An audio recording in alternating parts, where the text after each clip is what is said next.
如果你还把新加坡环线当成以前那条差一点才绕完一圈的线，这几天你很可能会先做得不顺。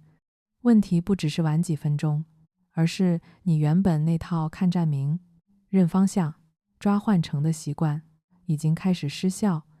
7月12日起，环线第6阶段启用 ，Keppel、Cantonment、Prince Edward Road 3个新站开通， Harbourfront 和 Marina Bay 之间最后一段补上，环线正式闭环。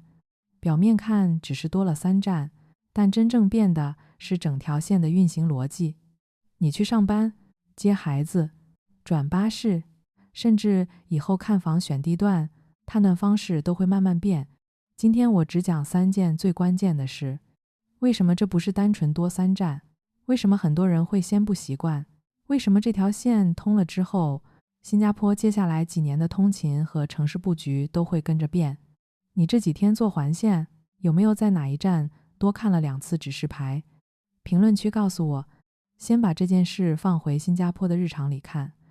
对大多数人来说，交通从来不是抽象规划，而是每天能不能准时到公司，能不能少换一次车，回到家还有没有力气处理家里的事。环线本来就不是一条小支线，它全长大约40公里，33个站，12个转换站，本身就是整张铁路网里很关键的一圈。过去它一直留着最后一段缺口，所以名字叫环线，实际使用上却不像一条真正完整的环状线。现在补上之后，意义就不一样了。它不是把一段路修完，而是把几个原本没有完全接顺的区域，真正连成一个网络。这里面包括市中心、港湾一带、滨海湾周边，还有未来会持续发展的南部区域。为什么这件事重要？因为在新加坡，交通一旦接上，很多生活选择才会跟着打开。工作地点不一定只盯着最核心的 CBD， 住在哪里也不只是看地图上远不远，而是看能不能稳定、顺畅地接入整张网络。环线闭环，某种程度上就是把城市里几块原本还没完全缝合的布正式缝起来。你最常从哪一站上环线？你觉得这次变化是先帮你省时间，还是先让你更混乱？第一点最实际，也最容易马上踩坑。不是你不会坐地铁，而是你原本那套判断方法现在不够用了。以前很多人坐环线，脑子里记的是往哪个方向的终点走。赶时间的时候，这种记法很好用。你不会每天重新研究路线图，通常就是看到熟悉站名，确认一下就上车。现在闭环之后，同一个目的地，理论上两边都能到，但问题是站数不一样，时间不一样，拥挤程度也可能不一样。也就是说，过去那种只靠熟悉终点站来判断的方法开始失灵了。为什么这几天很多人会在月台前多停几秒？很简单，因为通勤本来就是一种低思考、高重复的动作。你早上手里拿着早餐，脑子在想会议、客户、孩子接送，不会想临时算路线。旧习惯一旦建立，系统一改，人就会先卡住。所以如果你最近在站台前犹豫，甚至坐反一站，这很正常。重点不是慌，而是换一套判断方式。我给你3个实用方法。第一，别只看列车去哪里，先看你的目的地在当前位置的站序，哪边站更少，通常就更直接。第二，如果你是去转换站，不要只看这一段，少不少一站，要看哪一边更快接上下一条线。比如你最终目的地不在环线上，而是在别的主干线，那整段路径才是重点。第三，高峰时段别只追求理论最短，有时候少换一次车，少走一段长连通道，实际体感更轻松。对带小孩、推婴儿车或者下班已经很累的人，这个差别很大。所以我会说，环线现在不是更难搭，而是要求你从记终点站升级成看方向、看目的、看整段路径。短期内会有摩擦，但习惯之后，你会发现很多以前要绕一圈或者必须多转一次的路线，反而更顺。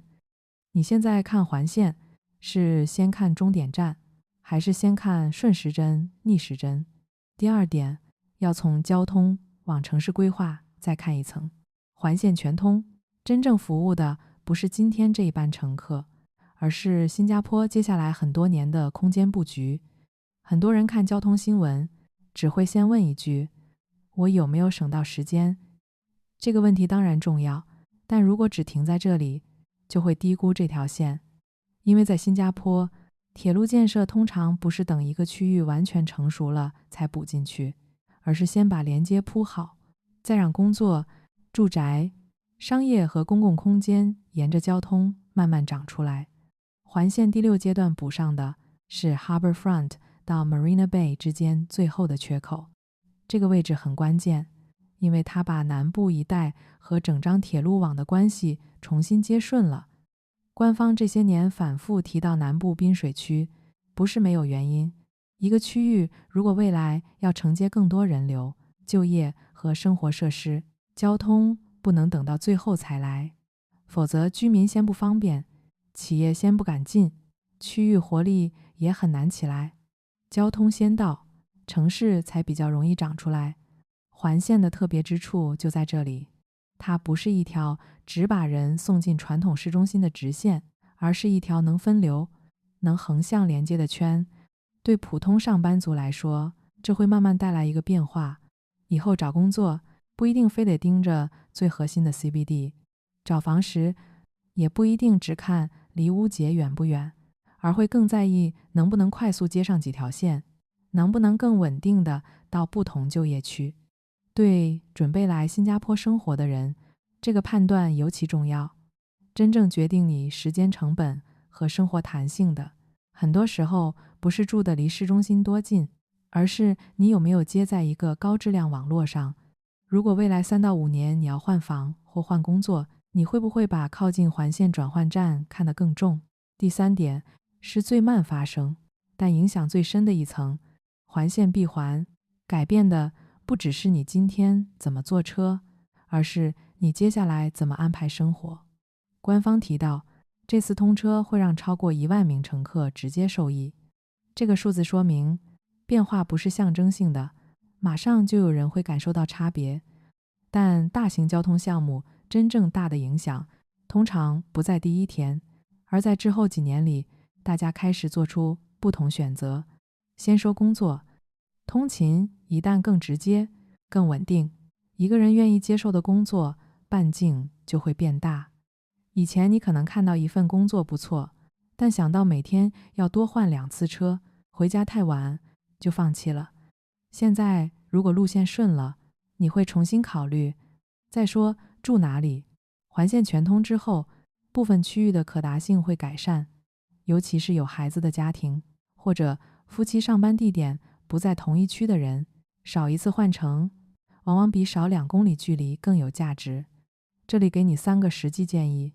第一，如果你最近在换工作或换房，重新用整张 MRT 网络看一次真实通勤，不要只看地图远近。第二，重点看转换站质量，不要只看最近的单一站点。第三，如果你准备长期在新加坡生活，可以开始留意环线沿线，尤其是南部和主要转换节点周边的配套变化。交通一旦先到，后面的生活和商业通常会慢慢跟上。如果环线让你每天省下10到15分钟，你会把这段时间留给休息、兼职还是家庭？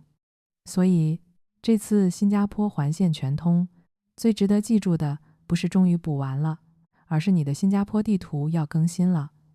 第一，它不是单纯多3站，整条线的判断方式已经变了。第二，它不只是服务眼前通勤，而是在为下一轮城市布局先铺路。第三，它的影响不会只停在月台上，而会慢慢进入你的工作选择，住哪里，还有每天怎么分配时间。如果你已经在新加坡生活，这件事和你的日常直接有关。如果你准备来新加坡，这件事也会影响你以后怎么落脚。你最常用的环线站是哪一站？这次闭环之后，你是觉得更方便，还是一开始更容易搞混？欢迎在评论区告诉我。如果你想继续看懂新加坡政策变化、交通更新和热点背后的实际影响，记得订阅频道，打开小铃铛。我们下一期继续把重要变化讲清楚。